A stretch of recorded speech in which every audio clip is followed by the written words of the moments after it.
Bismillahirrahmanirrahim. Alhamdulillahirabbil alamin wassalatu wassalamu ala sayyidina wa ala alihi wa sahbihi ajma'in. Qala subhanaka la ilma lana illa ma 'allamtana innaka antal alimul hakim. Qala Allah ta'ala rabbi shrah li sadri wa yassir li amri wa hlul 'uqdatam min lisani yafqahu qawli amma ba'd. Qala al-musannifu rahimahullahu ta'ala wa nafa'ana bihi wa bi'ilmihi fid dharaini amin. Faslun fil azkaril mustahabbati fit daf'i minal masy'aril harami ila mina. Bahasa menjelaskan zikir-zikir yang disunahkan ketika orang ini bertolak atau berjalan dari Musdalifah atau Masy'aril Haram menuju Mina. Di Musdalifah itu namanya mabit, menginap. Jadi dulu itu Nabi ketika haji itu menginap di Musdalifah atau Masy'ar.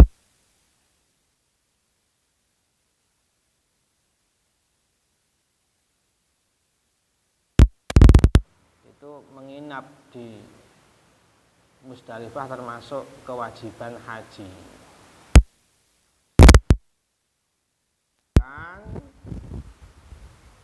Hajinya tetap sah. Tapi kalau misalnya wajib nggak dilakukan nanti ada dam. Itu dalam bab fikih itu. Ada yang mengatakan sunnah. Qaul tapi.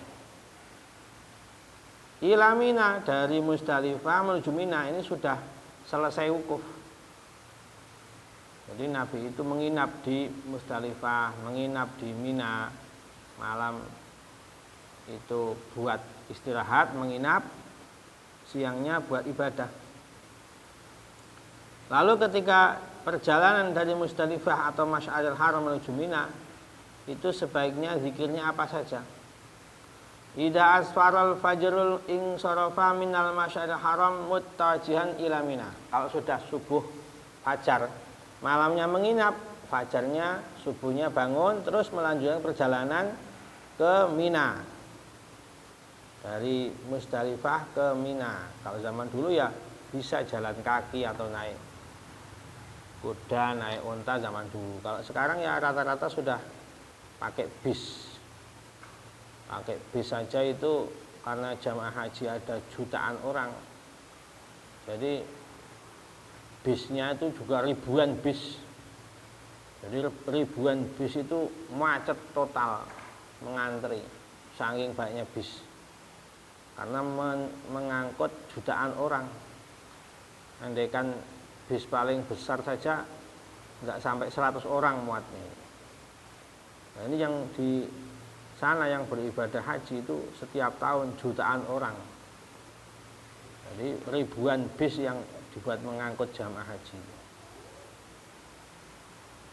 Wa syi'aruhut talbiyah wal azkaru wad du'a wal iktsaru min dzalika kullih. Lalu yang dibaca apa? Ya talbiyah. Karena ini yang munasib, yang sesuai dengan orang haji itu baca talbiyah, labbaik Allahumma labbaik. Zikir-zikir yang lain, berdoa, memperbanyak semua itu. Jadi orang itu punya kebijaksanaan kalau punya ilmu sesuai dengan kondisi. Misalnya orang itu kalau malam Jumat, hari Jumat ya baca sholawat. Karena waktunya Jumat itu perbanyak sholawat. Kalau di waktu sahur, di waktu malam, zikirnya perbanyak istighfar. Karena dalam Al-Quran, wabil asharihum yastaghfirun. Sifatnya para sahabat, para nabi itu kalau di waktu sahur itu baca istighfar. Kalau orang itu di hari raya misalnya banyak baca takbir. Begitu. Kalau pas hujan, dengar petir, dengar apa itu gluduk, guntur, itu perbanyak baca tasbih. Nah, ketika kok pas haji perbanyak baca talbiyah. Itu munasibnya begitu. Wal yahris alat talbiyah fahada akhir zamaniha. Perbanyak semangatlah baca talbiyah karena ini adalah akhir pelaksanaan haji. sebentar lagi Mina, penutup, memotong rambut kepala, ada yang gundul, kalau laki-laki baiknya digundul. Kalau perempuan tahallulnya sebaiknya potong pendek. Nah ini waktu sudah penutupan, kalau orang sholat sudah mau salam, kalau orang puasa sudah mau berbuka, kalau orang haji sudah mau tahallul, sudah mau masuk Mina. Wa rubbama la yuqaddaru lahu fi umrihi talbiyatun ba'da. Kemungkinan bisa saja itu adalah akhir umurnya, sudah enggak punya kesempatan lagi baca talbiyah. Sebagaimana Nabi kan haji terakhir adalah Nabi itu haji terakhir adalah haji wada yang setelah itu meninggal beliau ini. Tahun depan sudah meninggal Nabi, sudah haji terakhir.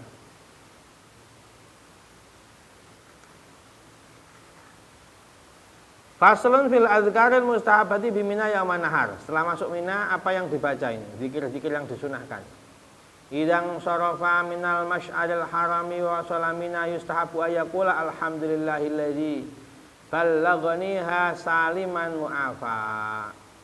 Kalau sudah sampai Mina disunahkan membaca segala puji bagi Allah yang sudah menyampaikanku di Mina dalam keadaan selamat, dalam keadaan afiat. Allahumma hadi mina qad ataituha wa ana abduka wa fi qabdatika. Ya Allah, saya ini adalah Mina, daerah Mina. Saya sudah datang ke Mina, saya adalah hambamu, saya ada dalam genggamanmu. As'aluka antamunna alayya bima mananta bi ala auliyaika. Ya Allah, saya minta kepadamu agar engkau memberikan anugerah untukku sebagaimana engkau telah memberi anugerah kepada wali-walimu, kepada kekasih-kekasihmu. Allahumma inni a'udzubika minal khirman wal musibah fi dini ya arhamar rahimin. Ya Allah, saya meminta perlindunganmu dari khirman. Khirman itu terhalang dari rahmat Allah, terhalang dari pahala Allah, itu khirman. Ada orang tidak jamaah misalnya, itu bukan karena tidak kepingin, hatinya kepingin, tapi Allah yang nggak sudi kalau dia itu dapat pahala 27. Itu namanya khirman. Orang itu pengen bangun malam, ya hatinya pingin, tapi kenapa kalau malam nggak pernah bangun, nggak pernah tahajud? Karena Allah nggak sudi kalau kakinya itu menghadap kepada Allah malam-malam, sholat malam. Namanya khirman, itu terhalang. Bukan dia yang nggak ingin. Mungkin banyak orang itu pengen hidupnya itu rajin ibadah, istiqomah, pengen. Siapa yang nggak pengen? Mau kebaikan pasti pengen. Tapi kenapa nggak terlaksana? Nah, Allah yang nggak berkenan, Allah yang nggak berkehendak. Namanya khirman, itu terhalang, nauzubillah, terhalang, terhijab. Ini minta perlindungan, ya Allah, saya minta perlindungan darimu dari khirman. Kenapa orang kok nggak ngaji misalnya? Apa dia nggak tahu kalau ngaji itu baik, kalau ngaji itu bermanfaat, kalau ngaji itu berpahala? Ya sama, karena dia ini sudah terkhirman oleh Allah, itu dihalang-halangi dari kebaikan, bukan karena dia nggak tahu kalau itu baik, ya karena Allah yang nggak sudi kalau dia itu mendapatkan kebaikan. Nauzubillah, itu khirman itu dimintai perlindungan. Ya Allah, saya, doanya Nabi ini, apa sunahnya ini tuh, saya meminta perlindungan darimu dari khirman. Wal musibah fi dini, dan ya saya meminta perlindunganmu ya Allah dari musibah dalam agamaku. Semua musibah itu tidak ada yang lebih berat, lebih bahaya dari musibah agama. Kalau musibah dunia, misalnya kehilangan harta, kehilangan nyawa misalnya. Tapi kalau agamanya nggak hilang, dia masih istiqomah, mukmin, muslim sampai mati, masih ada kesempatan masuk surga.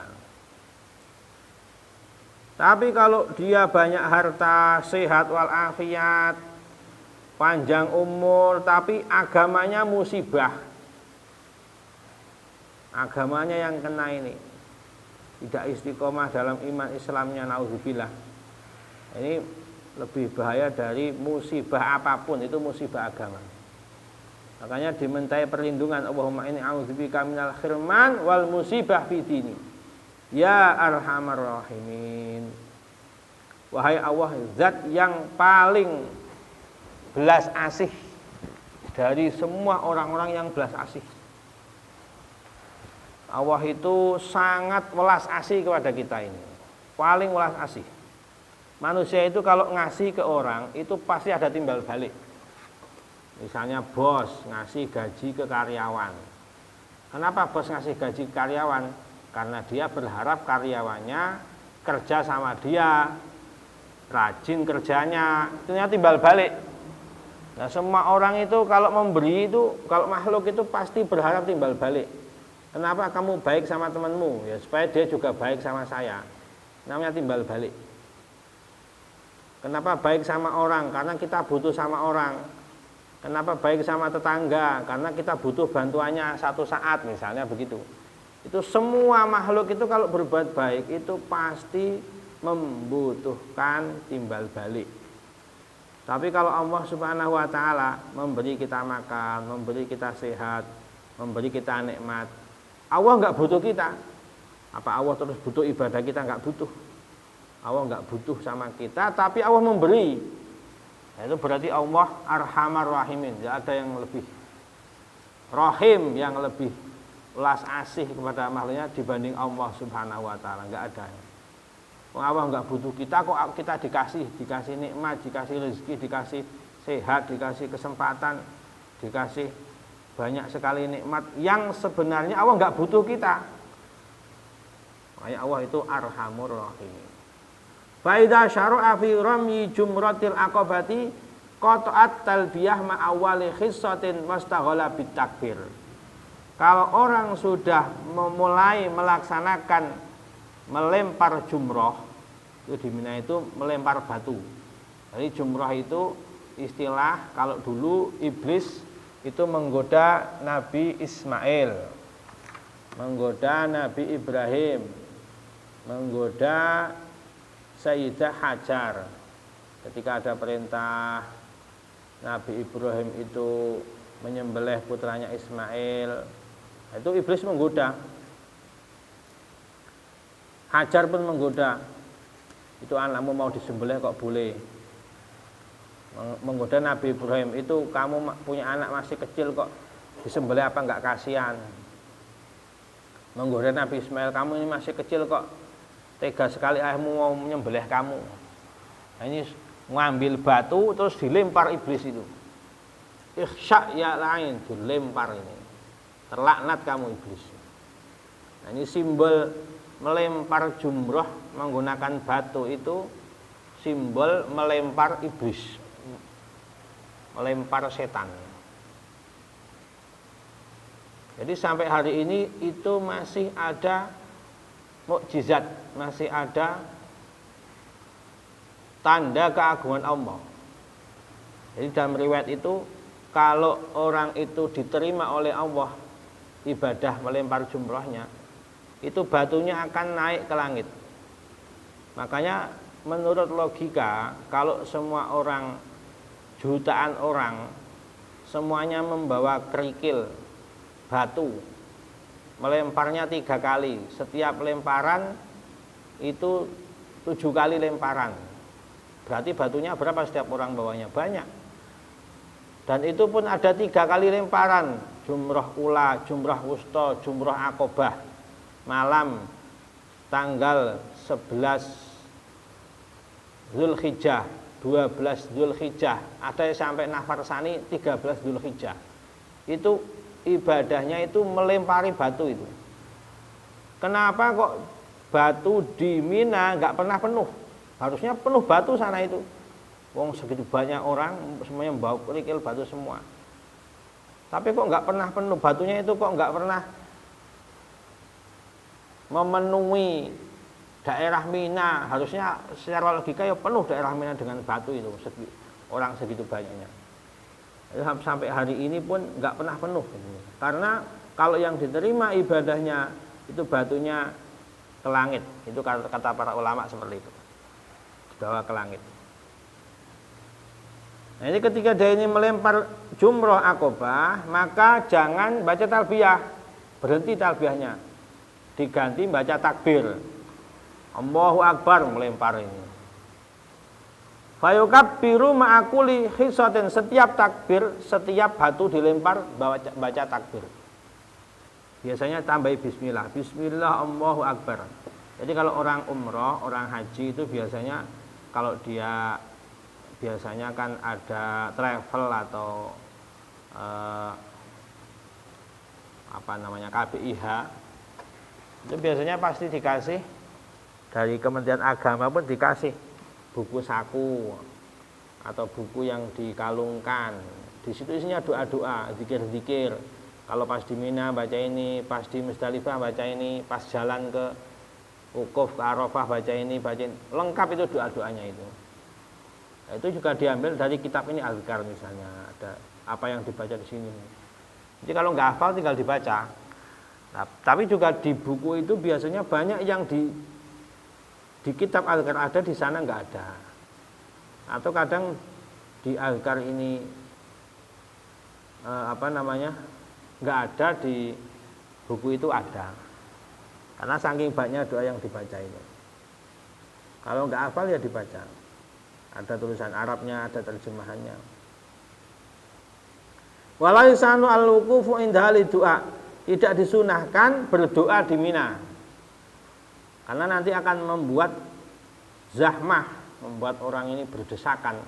Banyak peristiwa dalam sejarah itu, berapa orang mati terinjak-injak di Mina. Peristiwa di terowongan Mina, saking banyak orang itu. Ada yang mau masuk, ada yang keluar, tabrakan di tengah jalan, saling menginjak, saling terinjak, mati berapa puluh orang. Banyak peristiwa itu dalam sejarah pelaksana haji itu, orang-orang yang meninggal di Mina, ya karena itu. Makanya ketika keadaan seperti ini, ya sudah, orang lempar jalan, gantian yang belakangnya lempar jalan. Kalau berhenti di situ, ini membuat penuh tempat. Makanya nggak sunahkan di situ, nggak usah banyak doa. Baca takbir, baca bismillah, lempar. Selesai, jalan, gantian dengan yang lain. Wa idza kana ma'hu hadyun fanharahu aw dabahu. Kalau dia mau menyembelih hadyu itu namanya kambing atau unta yang menjadi dam, membayar dam, atau dia mau berhadiah. Hadyu maknanya hadiah. Maksudnya berkorban, istilahnya untuk orang yang di luar haji berkorban, karena itu masih Idul Kurban, tanggal 11, 12, 13 Dzulhijjah itu kan masih boleh menyembelih hewan kurban. Kalau orang di luar haji itu menyembelih, namanya menyembelih udhiyah, itu kalau tidak haji. Tapi kalau orang haji namanya hadyu, beda istilah. Kalau udhiyah kurban, kalau hadyu hadiah. Maka sembelihnya di Mina. Jadi tempat penyembelihan hadyu itu di Mina, disembelih di sana. Ustuhibba ayakula inda dzabhi awin nahri bismillahi wallahu akbar. Ini seperti sama dengan doanya orang berkorban kalau menyembelih. Baca takbir, baca bismillah, baca sholawat, Allahumma sholli ala Muhammad wa ala alihi wa sallim. Kalau sholli wa salim, kalau sholla wa salam. Ini diteliti itu, sudah ngaji nahwu. Kalau sholla fi'il madhi, atofnya wa sallama fi'il madhi. Kalau sholli itu fi'il amar, atofnya ya wa salim. Santri mempermalukan diri nanti kalau sudah paham nahwu, ngaji nahwu kok baca Allahumma sholli wa salam. Itu keliru. Allahumma sholla wa salim. Kalau sholla wa salam, kalau sholli wa salim. Ini setelah baca bismillah, baca takbir, baca sholawat, Allahumma minka wa ilaika. Ini sama doanya dengan orang berkorban ini. Doanya orang menyembelih kurban. Ya Allah, ini darimu, nikmat darimu, rezeki darimu, kambing darimu, harta ini darimu ya Allah, wa ilaika, dan untukmu, beribadah kepadamu. Wa taqabbal minni, terimalah dari saya. Nabi juga dulu ketika menyembelih itu bacanya ini. Bahkan ada riwayat yang menceritakan bahwa Nabi itu menyembelih 100 unta. Nah, itu luar biasa, berkorban sampai 100 unta itu hanya Rasulullah Muhammad SAW. Menyembelih sampai 100 unta. Dan dari 100 itu yang disembelih cuma 63 oleh Nabi yang disembelih sendiri. Sisanya diperintahkan sahabat Ali bin Abi Thalib untuk menyembelih. Jadi Nabi menyembelih 63, sisanya berarti 37 disembelih oleh Sayyidina Ali. Makanya Nabi itu umurnya 63 tahun. Karena itu isyarah beliau mau wafat setelah haji terakhir, haji wada. Beliau meninggal di bulan Rabiul Awal tanggal 12 hari Senin, mirip seperti hari dan tanggal lahir beliau di tahun itu. Au taqabbal min fulan in kana yadbahu min an ghairihi. Kalau dia menyembelihkan orang lain menjadi wakil misalnya. Nah, ini doanya jangan mini, diganti Allahumma hadza minka wa ilaika taqabbal min fulan bin fulan. Caranya begitu. Ya Allah, taqabbal min fulan, disebut namanya siapa yang korban, siapa yang hadiyu. Kalau dia menjadi wakil menyembelihkan orang lain, begitu caranya. Makanya orang kalau nggak tahu ilmunya, nggak tahu caranya, lebih baik wakil kepada yang tahu, kepada yang paham, ustadz misalnya kiai atau siapa yang paham. Sunahnya begitu. Kalau dia nggak tahu caranya. Hadiyu pun begitu, korban pun begitu. Wa idza halaqa ra'sahu wa alam.